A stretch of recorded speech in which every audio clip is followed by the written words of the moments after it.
I had the honor and the privilege to be part of a clergy witness at Standing Rock in solidarity with a community of people who are fighting the threat to their sacred land and their water supply that are posed by the Dakota Access oil pipeline. Early on our second morning at Standing Rock, I walked from the camp where thousands of water protectors are living in tents and teepees to what has become the front line of this struggle, a bridge which the authorities have blocked to keep people from getting near the work site of the pipeline. And I watched as a team of militarized police in riot gear installed razor wire across the road to further barricade themselves in and keep the water protectors out. They were being guarded by soldiers in tanks as they worked, and by snipers on each hillside surrounding this river valley. As I watched the police putting up the razor wire, I thought that it seemed like a crown of thorns being placed on the earth, being placed on the community. And in that atmosphere of tension, of separation and brokenness, I felt like I was at the cross. There's no freedom at the cross. Everyone is enslaved by fear, by greed, by suspicion and hatred. I watched the police and I watched the young Lakota men watching the police, seething with anger at their powerlessness in the face of this incredible demonstration of corporate and military power.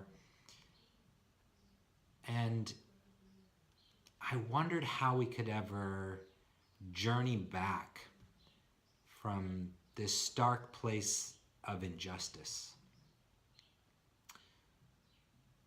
Later that morning on the bridge, I had a long conversation with a young man from the Standing Rock community who said, sometimes I think about what it would be like just to go across that barricade and to be able to sit down with those guys and drink coffee and talk about our families so we could see that we're all human beings.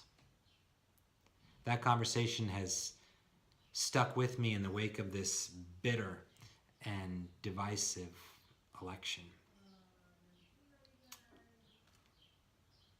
We are people of hope who, even at the cross, continue to believe in God's promise. Even when we see the worst that humans can do, we follow Jesus, who shows us the expansive love that we are capable of. Advent is a season of repentance. It's also a season of renewal and recommitment. It's a season pregnant with the expectation of what there yet can be.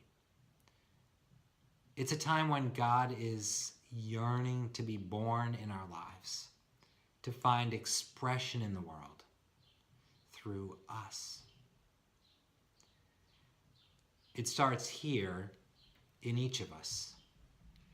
We are invited in this season to embrace our freedom as children of a loving God and to bear that freedom into the world in service to others and in pursuit of justice. In the face of the brokenness we see around us, at the cross, we are called to sing a new song and to show in our lives this central truth that God is love.